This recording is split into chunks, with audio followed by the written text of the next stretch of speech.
Assalamualaikum warahmatullahi wabarakatuh. Selamat pagi Ibu dan teman-teman sekalian. Baik, terima kasih waktu yang diberikan kepada saya. Izinkan saya sebelum mempresentasikan hasil kerja saya akan memperkenalkan diri saya dulu. Oke, perkenalkan, nama saya Suyanto, NIM 2020 64008. Oke, di sini saya akan menjelaskan presentasi saya, yaitu tentang sistem komunikasi bergerak, dimana nanti saya akan menjelaskan yang pertama itu ada tujuan dari sistem bergerak komunikasi. Saya akan juga membahas tentang definisi sistem komunikasi bergerak.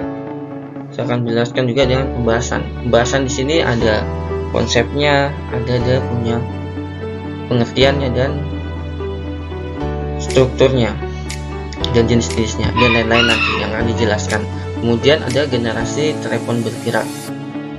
Oke, kita langsung saja masuk yang di pembahasan pertama, yaitu tujuan. Nah, teman-teman harus tahu dulu tujuannya kita belajar ini apa. Tujuannya kita belajar sistem komunikasi bergerak itu apa saja.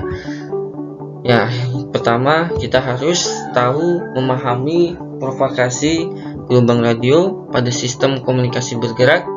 Kemudian kita juga harus memahami perbedaan karakteristik dari teknologi nirkabel bergerak. Kemudian juga kita harus memahami konsep dan struktur jaringan telepon seluler bergerak, dan harus kita memahami standar NMT, GSM, IS95 dan UMTS. Kita harus mengetahui tujuan dari sistem komunikasi bergerak tersebut. Oke, kita masuk yang kedua. Ketika kita sudah mengetahuinya, kita masuk ke definisinya. Definisi sendiri, apa itu sistem komunikasi bergerak? Kalau teman-teman ketahui sendiri, komunikasi antara dua terminal di mana salah satu atau keduanya berpindah tempat.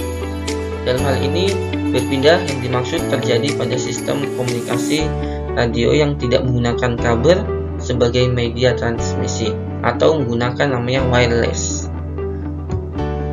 Dengan begitu, sifat dari sistem komunikasi bergerak ini adalah kemampuan dari pelanggan untuk dapat bergerak bebas di dalam wilayah pelayanan dan dapat terus berkomunikasi terus tanpa terjadi pemutusan hubungan. Jadi, sistem komunikasi bergerak ini adalah komunikasi bisa berdua orang dari tempat yang berbeda-beda juga, dari jauh-jauh bisa tanpa menggunakan kabel. Dan bisa berkomunikasi dengan jarak yang tidak bisa kita ketahui. Dari komunikasi bergerak ini juga kita bisa berkomunikasi tanpa menggunakan kabel. Dia menggunakan media transmisi tadi wireless, Itu adalah sistem komunikasi bergerak definisinya.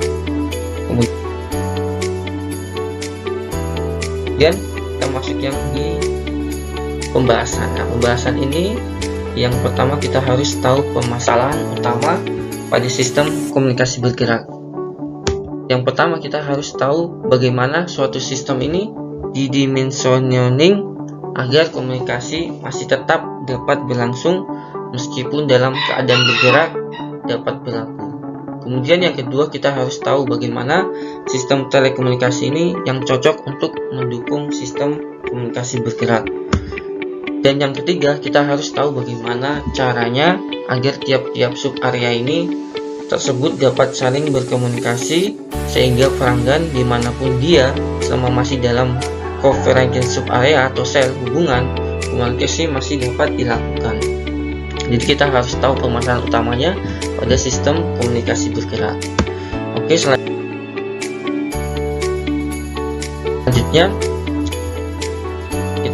yang kedua kita harus tahu sistem komunikasi bergerak pada seluler.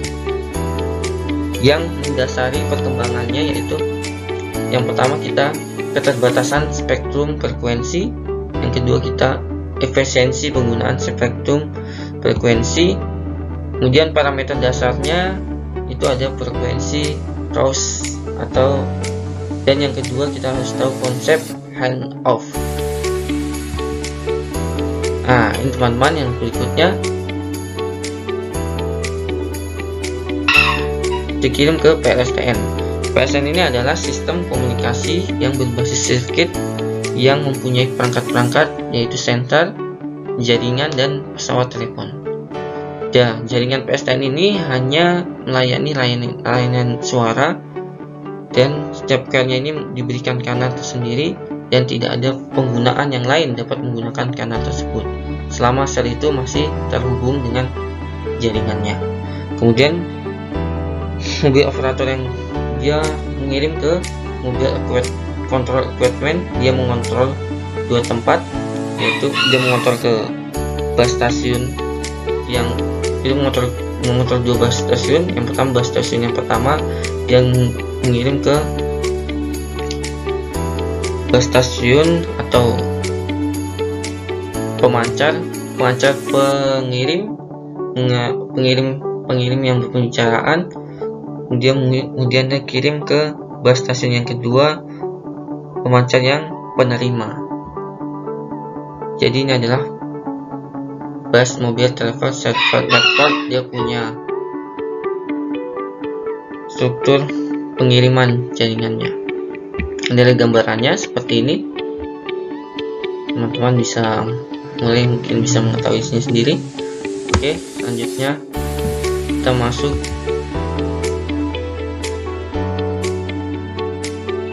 di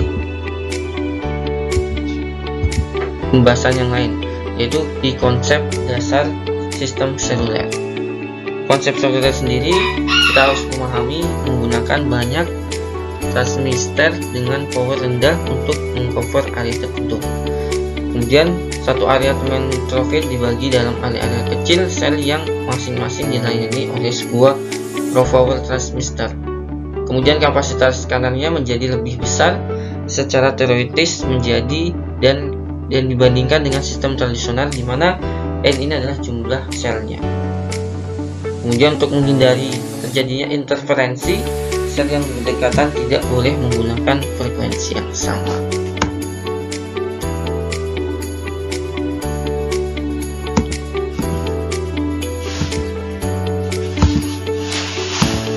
Kemudian ini adalah sel, kita sudah tahu tadi. Sekarang kemudian kita tahu definisi sel dulu. Sel ini adalah area cukup dari convergence area dari radio base stasiun. Setiap sel ini di cover oleh suatu perangkat radio lengkap dengan antena pemancarnya. Alat yang ini langsung mengcover langsung setiap sel disebut dengan BTS yang tadi, base transceiver sustain BTS, yang tadi kita sudah lihat sendiri. Dia punya arus jalannya, itu adalah BTS. Dia punya area selnya mengirim ke dari pengirim masuk ke penerima.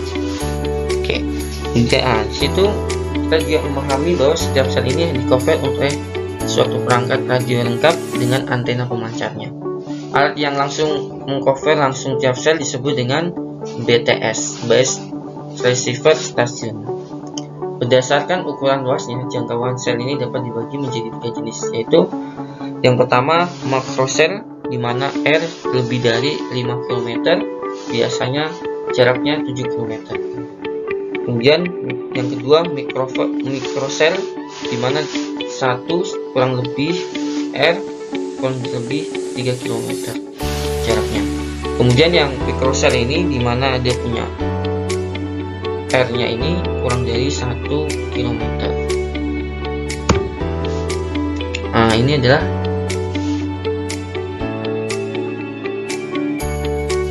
konsep bentuk sel dalam perencanaan.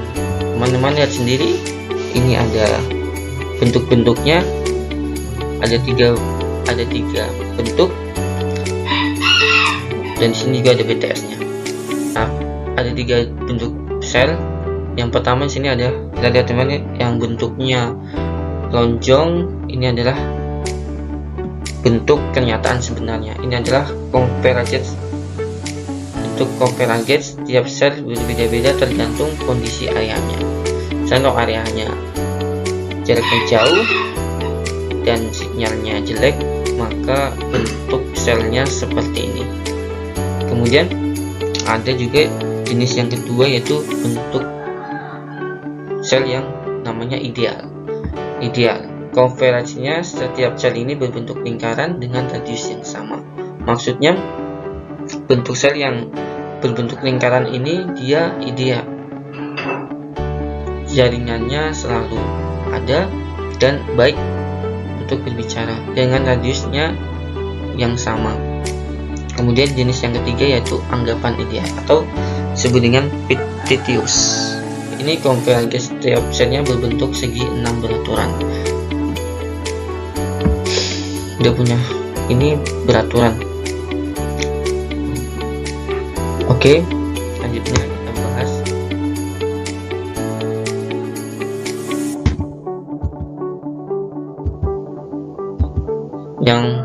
yang keempat. Kita masuk ke generasi. Kita harus ketahui dulu generasi perkembangan sistem komunikasi seluler. Itu ada 3 yang saat ini ada sistem komunikasi seluler, ada 3 generasi. Ya, teman-teman bisa lihat sendiri. Ya, generasi yang pertama di sini ada analog, ada MNT, touch. Kemudian pada mulai ke generasi kedua masuk dengan TDMA, GSM, CDMA, PDC, PACS, DECT.